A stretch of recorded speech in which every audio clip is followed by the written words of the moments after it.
Haunted Doll's House by M.R. James.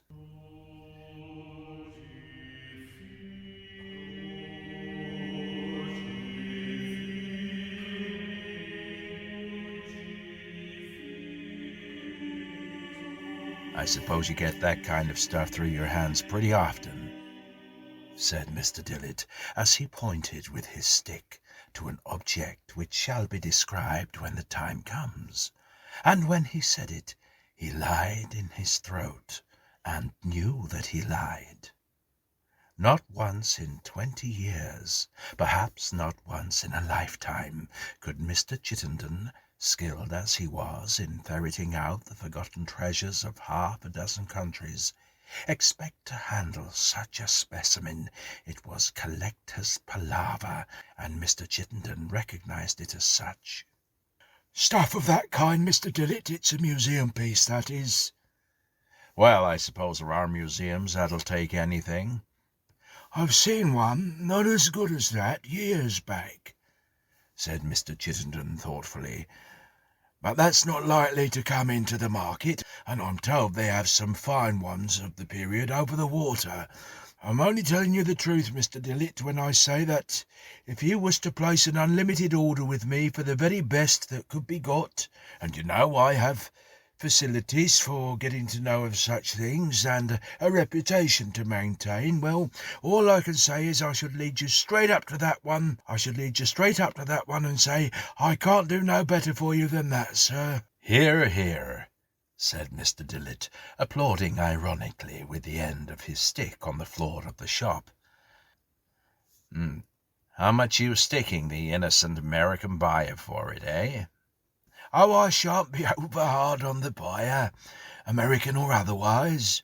You see, it stands this way, Mr. Dillett. If I knew just a bit more about the pedigree—" "Or just a bit less," Mr. Dillett put in.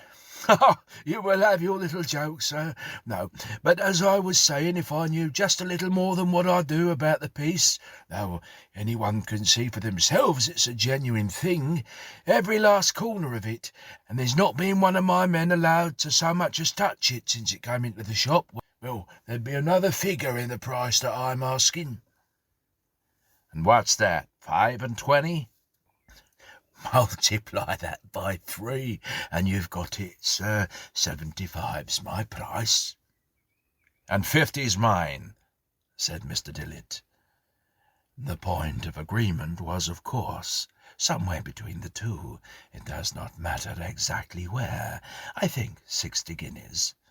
But half an hour later the object was being packed, and within an hour Mr. Dillett called for it in his car and had driven away. Mr. Chittenden, holding the cheque in his hand, saw him off from the door with smiles, and returned, still smiling, into the parlour where his wife was making the tea. He stopped at the door. "It's gone," he said. "Thank God for that," said Mrs. Chittenden, putting down the teapot. "Mr. Dillett, was it?" "Yes, it was." "Well, I'd sooner hit him." "Oh, I don't know. He ain't a bad fellow, my dear." "Maybe not, but in my opinion he'd be none the worse for a bit of a shake-up." Well, if that's your opinion. It's my opinion he's put himself into the way of getting one. Anyhow, we shan't have no more of it, and that's something to be thankful for." And so Mr. and Mrs. Chittenden sat down to tea. And what of Mr. Dillett and his new acquisition? What it was, the title of this story will have told you. What it was like, I shall have to indicate as well as I can. The sheeting was unwound from it, and the front door thrown open, and for the next hour or two, Mr. Dillett was fully occupied in extracting the padding and setting in order the contents of the rooms. When this thoroughly congenial task was finished, I must say that it would have been difficult to find a more perfect and attractive specimen of a doll's house in Strawberry Hill Gothic than that which now stood on Mr. Dillet's large knee-hole table, lighted up by the evening sun which came slanting through the 3 tall sash windows. It was quite 6 feet long, including the chapel or oratory which flanked the front on the left as you faced it, and the stable on the right. The main block of the house was, as I have said, in the Gothic manner. That is to say, the windows had pointed arches and were surmounted by what are called ogival hoods, with crockets and finials such as we see on the canopies of tombs built into church walls. When the front of the house was open, you saw 4 large rooms, bedroom, dining room, drawing room, and kitchen, each with its appropriate furniture in a very complete state. The stable on the right was in 2 stories, with its proper complement of horses, coaches, and grooms, and with its clock and Gothic cupola for the clock bell. Quintessence of Horace Walpole, that's what it is. He must have had something to do with the making of it. Such was Mr. Dillet's murmured reflection as he knelt before it in a reverent ecstasy. Simply wonderful. This is my day, and no mistake. £500 coming in this morning for that cabinet which I never really cared about. And now this tumbling into my hands for 1/10 at the very most of what it would fetch in town. Well, well, it almost makes one afraid something will happen to counter it. Let's have a look at the population anyhow. Accordingly, he set them before him in a row. There was a gentleman and a lady in blue satin and brocade, respectively. There were 2 children, a boy and a girl. There was a cook, a nurse, a footman, and there were the stable servants, 2 postilions, a coachman, and 2 grooms. Anyone else? Oh, yes, possibly.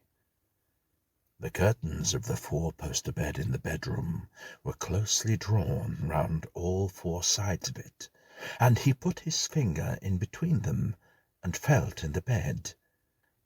He drew his finger back hastily, for it almost seemed to him as if something had, not stirred perhaps, but yielded in an odd, live way as he pressed it.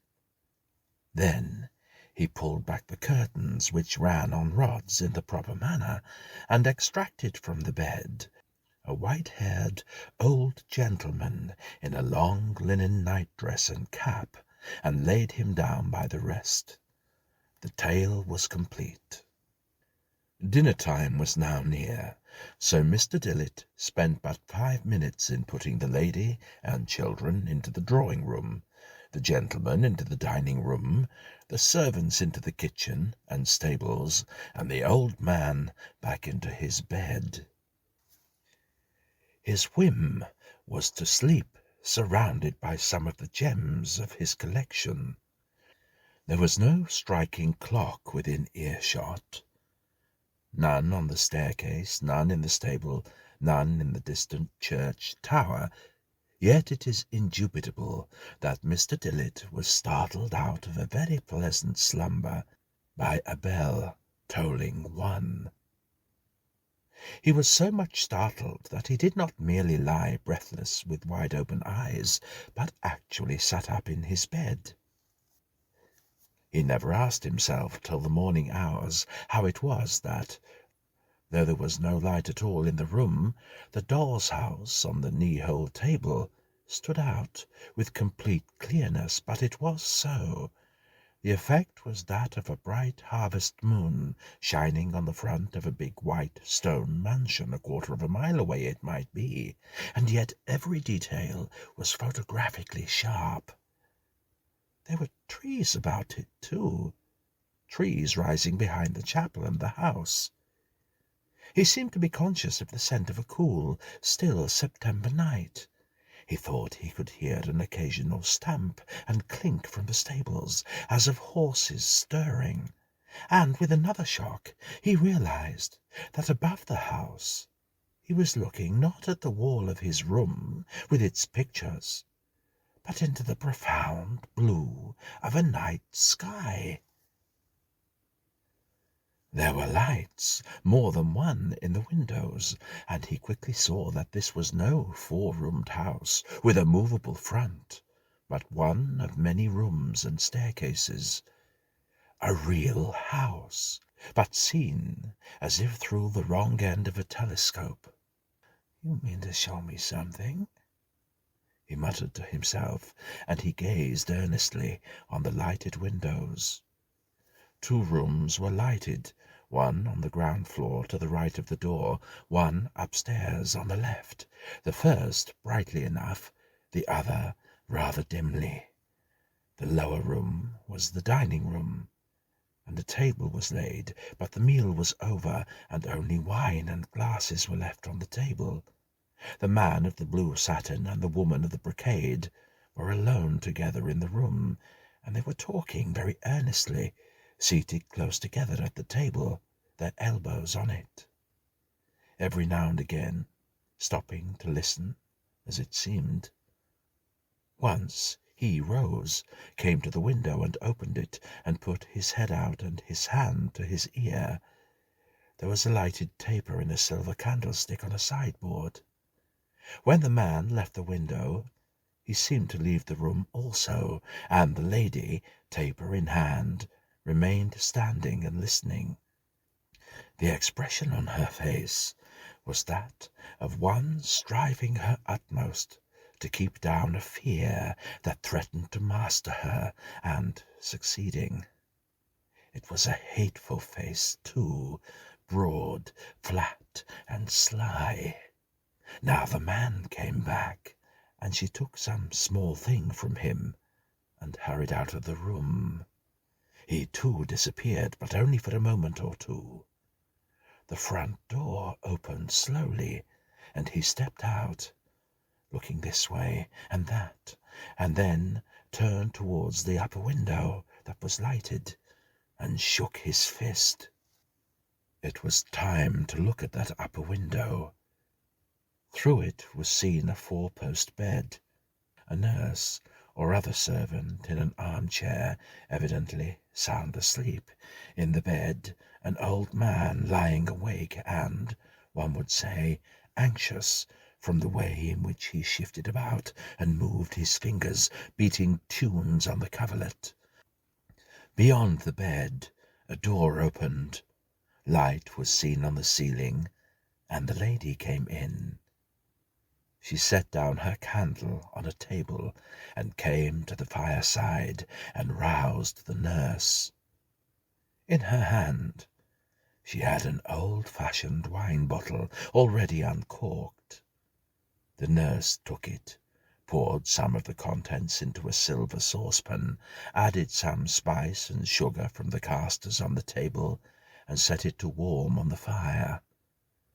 Meanwhile, the old man in the bed beckoned feebly to the lady, who came to him, smiling, took his wrist as if to feel his pulse, and bit her lip as if in consternation. He looked at her anxiously, and then pointed to the window and spoke. She nodded and did as the man below had done, opened the casement and listened, perhaps rather ostentatiously, and then drew in her head and shook it, looking at the old man, who seemed to sigh. By this time the posset on the fire was steaming, and the nurse poured it into a small, two-handled silver bowl and brought it to the bedside. The old man seemed disinclined for it, and was waving it away, but the lady and the nurse together bent over him and evidently pressed it upon him. He must have yielded, for they supported him into a sitting position and put it to his lips. He drank most of it, and they laid him down. The lady left the room, smiling good night to the nurse. The nurse returned to the chair, and there was an interval of complete quiet. Suddenly The old man started up in his bed, and he must have uttered some cry, for the nurse started out of her chair and made but one step of it to the bedside. He was a sad and terrible sight, flushed in the face almost to blackness, the eyes glaring whitely, both hands clutching at his heart, foam at his lips. For a moment the nurse left him, ran to the door, flung it wide open, and, one supposes, screamed for help, then darted back to the bed and seemed to try feverishly to soothe him, to lay him down, anything. But as the lady, her husband, and several servants rushed into the room with horrified faces, the old man collapsed under the nurse's hands and lay back, and the features, contorted with agony and rage, relaxed slowly into calm. A few moments later, lights showed out to the left of the house, and a coach with flambeaux drove up to the door. A white-wigged man in black got nimbly out and ran up the steps, carrying a small, leather, trunk-shaped box. He was met in the doorway by the man and his wife.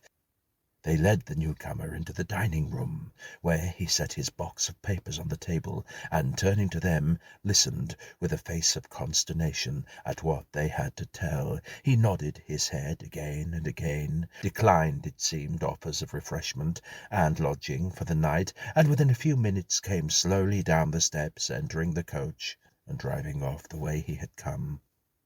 As the man in blue watched him from the top of the steps, a smile, not pleasant to see, stole slowly over his fat, white face. Darkness fell over the whole scene as the lights of the coach disappeared. But Mr. Dillett remained sitting up in the bed. He had rightly guessed that there would be a sequel. The house front glimmered out again before long, but now there was a difference. The lights were in other windows, one at the top of the house, the other illuminating the range of coloured windows of the chapel. How he saw through these is not quite obvious, but he did. The interior was as carefully furnished as the rest of the establishment. On the centre of the black and white pavement was a bier. 4 candles burned at the corners. On the bier was a coffin covered with a pall of black velvet. As he looked, the folds of the pall stirred. It seemed to rise at one end. It slid downwards and fell away, exposing the black coffin with its silver handles and nameplate. One of the tall candlesticks swayed and toppled over. Ask no more, but turn, as Mr. Dillett hastily did, and look in at the lighted window at the top of the house, where a boy and a girl lay in 2 truckle beds, and a 4-poster for the nurse rose above them. The nurse was not visible for the moment, but the father and mother were there, dressed now in mourning, but with very little sign of mourning in their demeanour. Indeed, they were laughing and talking with a good deal of animation. The father was seen to go on tiptoe out of the room, taking with him as he went a white garment that hung on a peg near the door. He shut the door after him. A minute or 2 later, it was slowly opened again, and a muffled head poked around it. A bent form of sinister shape stepped across to the truckle beds and suddenly stopped, threw up its arms, and revealed, of course, the father, laughing.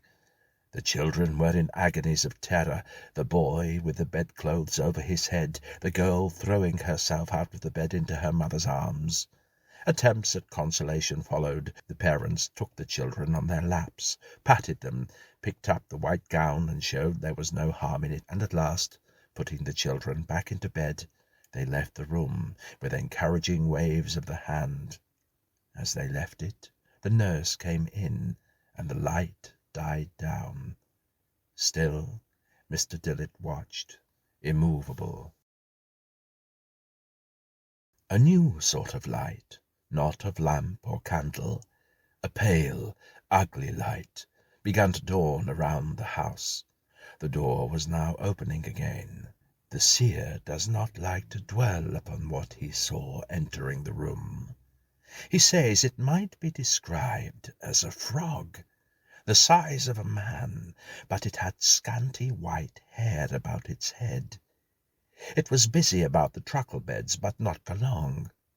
The sound of cries, faint as if coming out of a vast distance, but even so infinitely appalling, reached the ear.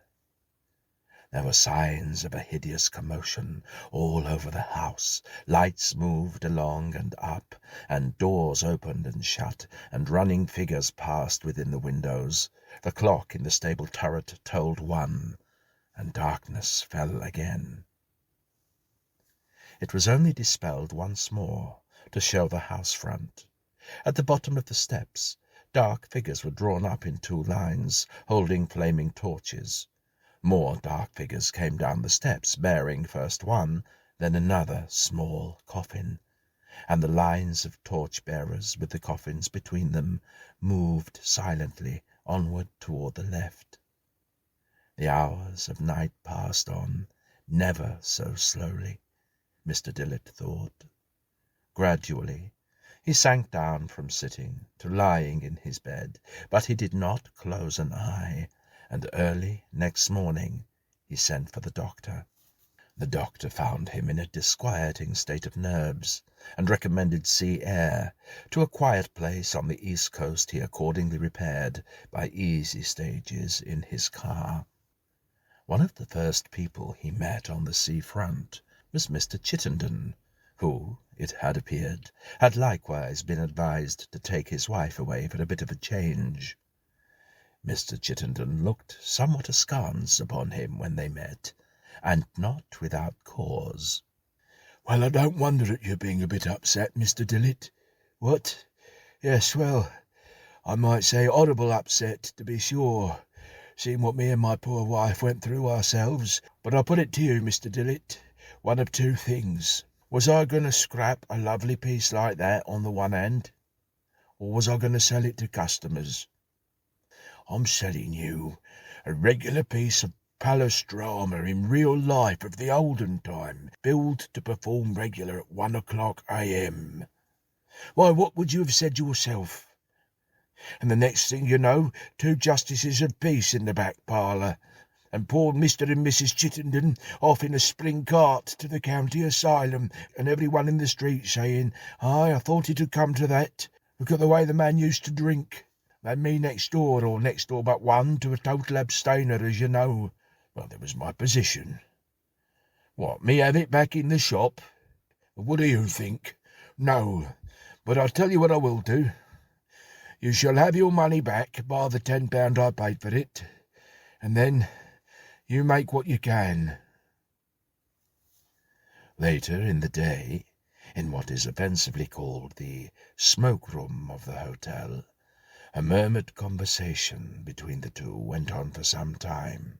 "How much do you really know about that thing, and where it came from?" "Honest, Mr. Dillett, I don't know the house. Of course it came out of the lumber room of a country house that anyone could guess. But I'll go as far as to say this. I believe it's not 100 miles from this place, which direction and how far I've no notion. I'm only judging by guesswork. The man I actually paid the cheque to ain't one of my regular men, and I've lost sight of him, but I had the idea that this part of the country was his beat, and that's every word I can tell you. But now, Mr. Dillett, there's one thing that rather physics me. That old chap, I suppose you saw him drive up to the door?" "I thought so. Now, would he have been a medical man, do you take it? My wife would have it so, but I stuck to it that it was the lawyer, because he had papers with him, and one he took out was folded up." "I agree," said Mr. Dillett. Thinking it over, I came to the conclusion that that must have been the old man's will ready to be signed. "Just what I thought," said Mr. Chittenden. "And I took it that will would have cut out the young people, eh? Well, it's been a lesson to me, I know that. I shan't buy no more dolls' houses, nor waste no more money on the pictures.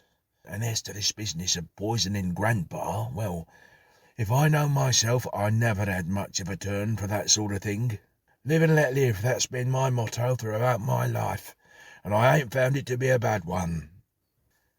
Filled with these elevated sentiments, Mr. Chittenden retired to his lodgings. Mr. Dillet next day repaired to the local institute, where he hoped to find some clue to the riddle that absorbed him. He gazed in despair at a long file of the Canterbury and York Society's publications of the parish registers of the district. No print resembling the house of his nightmare was among those that hung on the staircase and in the passages. Disconsolate, he found himself at last in a derelict room, staring at a dusty model of a church in a dusty glass case. Model of St. Stephen's Church, Coxham, presented by J. Merryweather, Esquire, of Ilbridge House, 1877. There was something in the fashion of it that reminded him dimly of his horror. He retraced his steps to a wall map he had noticed, and made out that Ilbridge House was in Coxham parish. Coxham was, as it happened, one of the parishes of which he had retained the name when he glanced over the file of printed registers, and it was not long before he found in them the record of the burial of Roger Milford, aged 76, on the 11th of September, 1757, and of Roger and Elizabeth Merryweather, aged 9 and 7, on the 19th of the same month. It seemed worth while to follow up this clue, frail as it was, and in the afternoon he drove out to Coxham. The east end of the north aisle of the church is a Milford chapel, and on its north wall there are tablets to the same persons. Roger, the elder, it seems, was distinguished by all the qualities which adorn the father, the magistrate, and the man. The children were more simply commemorated. Both died on the night of the 12th of September. Mr. Dillet felt sure that in Ilbridge House he had found the scene of his drama. In some old sketch-book, possibly in some print, he may yet find convincing evidence he is right. But the Ilbridge House of today is not that which he sought. It is an Elizabethan erection of the 40s. A quarter of a mile from it, in a low part of the park, backed by ancient stag-horned, ivy-strangled trees and thick undergrowth, are marks of a terraced platform overgrown with rough grass. A few stone balusters lie here and there, and a heap or two, covered with nettles and ivy, of wrought stones with badly carved crockets. This, someone told Mr. Dillet, was the site of an older house. As he drove out of the village, the hall clock struck 4, and Mr. Dillet started up and clapped his hands to his ears. It was not the first time he had heard that bell. Awaiting an offer from the other side of the Atlantic, the doll's house, which still reposes carefully sheeted in a loft over Mr. Dillet's stables, whither Collins conveyed it on the day when Mr. Dillet started for the sea coast. It will be said that this is no more than a variation on a former story of mine, the mezzotint. I can only hope that there is enough of variation in the setting to make the repetition of the motif tolerable.